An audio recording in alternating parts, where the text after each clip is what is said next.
Guys তোমরা এখন বুঝতে পারতেছো যে আমি কেন স্যাড হয়ে আছি। কারণ গাইস তোমরা রেয়ান দাস খুঁজেও আমাকে পাবে না। রেয়ান হ্যাঁ পাবে। এই যে আমি যে এখন যে মোবাইলটা দিয়ে ভিডিও করছি এটাই আমার মেইন চ্যানেল। ওই যে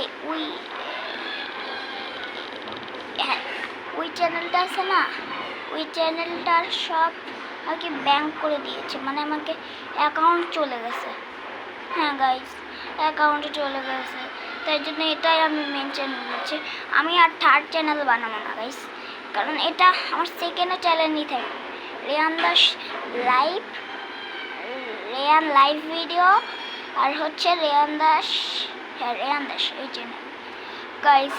আমি ওদের আপনের, ওটা আমার অনেক আপনের ইয়া ছিল, আপনের হ্যাঁ আপনের চ্যানেল ছিল। অনেক কষ্ট করে অনেক সুন্দর সুন্দর ভিডিও বানাইতাম, কিন্তু এখন সে বেঁচে নেই।